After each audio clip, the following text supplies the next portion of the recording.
What's going on YouTube? I'm D-Rec and welcome to Argo, where I talk about the latest card fight content and updates. In today's video we're going to be discussing the latest reveals from the Champions of the Asia Circuit Booster and the Leon Soryu Trial Deck. If you guys end up enjoying today's video, be sure to leave a like, and if you want to see more content from me, be sure to click the bell button to subscribe. Going into the reveals, I'm going to start off with D-Police first, then move into Grand Blue and finish off strong with Aqua Force. So, starting off, we have a new version of Die Mariner, a grade 1 8K this time with an on-place ability that's much similar to Battledore Fighter. A condition that you give to your Vanguard to force your opponent to guard with 2 or more cards at the same time from hand if they choose to guard. So, really good for the turn it's placed, and I could see it being abused in both formats.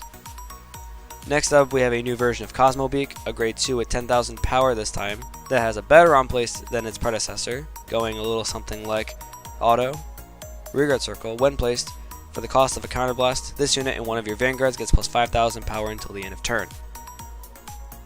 Because it's not a D-Robo though, I'm going to lean in towards the idea of it being only played in Standard and not so much in Premium. It doesn't really fit into any existing archetypes, so again, only for Standard really. Next up, we have a new version of Die Dragon with a base power of 10,000 power this time. It has 2 abilities that are actually pretty solid.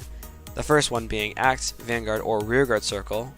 Once per turn you can Soul Blast 1, and during that turn one of your Vanguards gets plus 5,000 power. Easy power up, it's not an on-place so it's usable each turn.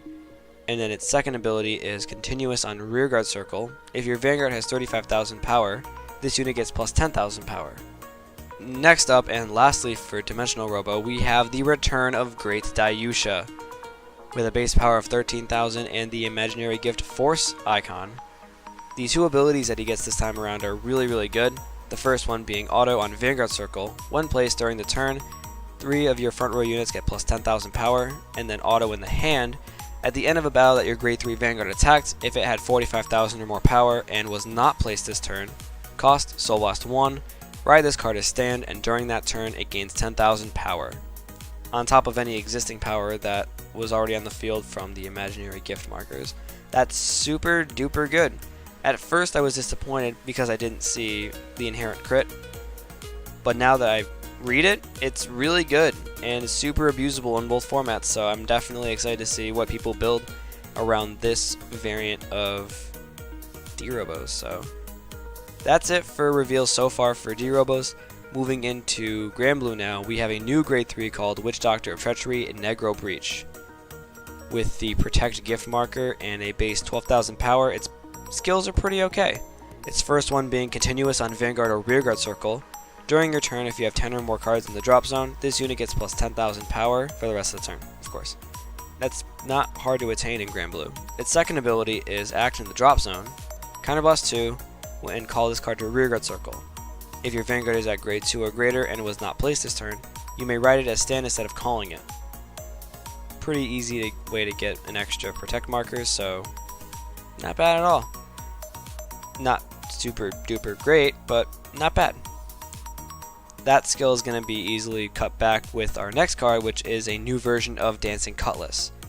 And its ability is Act in the drop zone, cost bind one of your other Dancing Cutlasses in your drop zone and mill 1 to call this card to Rearguard Circle and countercharge 1.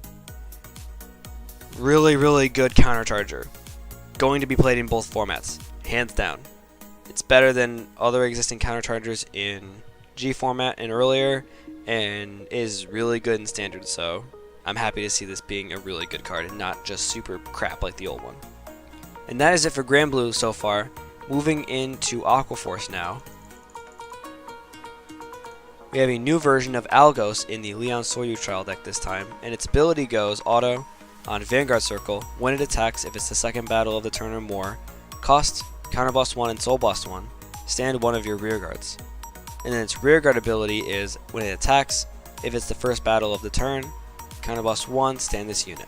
This card was definitely built more for Standard than it was for Premium, primarily because it's the exact same name and doesn't really fit into existing archetypes in Premium, so it really only fits well into standard.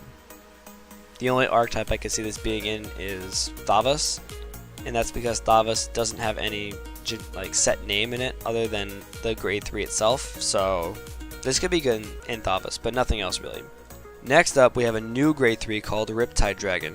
It's a grade 3, of course, with 12,000 power and no gift marker, and its abilities are on rearguard circle only. The first one is continuous. It can only attack during the 4th battle of the turn or more, and auto. When it does attack, it gets plus 20,000 power until the end of turn. Maybe a one of, more than likely a none of, because you're going to want to play Naval Gazer at 4 and our VR at 4, so not really seeing this being played too much. But maybe in a budget build, more than likely not so. Next up, we have Influent Dagger, a grade 1 with 7,000 power, and a stackable rearguard ability that says, when your unit attacks a Vanguard, if it's the 3rd battle of the turn or more, this unit gets 3,000 power until the end of turn. Stackable, good in Thavas and Premium, that's it. Primarily built for standard. Next up, we have the return of the boy, Tidal Assault, with an all-new skill that I would say is actually not as good as the old one. Its new skill is auto on rearguard circle. Once per turn when it attacks, Soul Blast 1, stand this unit, and if it's the 2nd battle of the turn or more, it gets minus 5,000 power until the end of turn.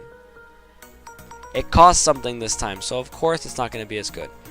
If it didn't lose 5,000 power, I would say it was better, but it still loses power, so it's not as good. And it costs something, so it's not as good.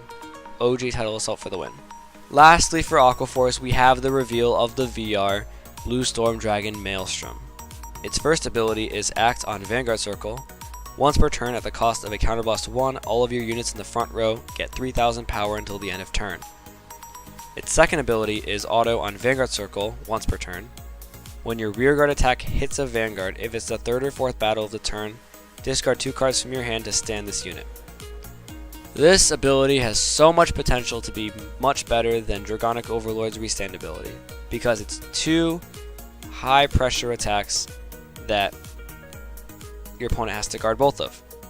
It's not just one beefy Vanguard swing, it's 2 rearguard swings that your opponent's going to have to drop a ton for, and if planned appropriately, will be really beefy XL Circle rearguard attacks, so you're looking at some pretty high power attacks and a lot of cards needing to be wasted from your opponent's hand. So I could definitely see this being better than Dragonic Overlord by and far, but we'll have to see in testing. That is it for reveals so far out of the Asia Circuit Booster and the Trial deck. So if you ended up enjoying today's video, be sure to leave a like, and if you want more content from me, click the bell button to subscribe.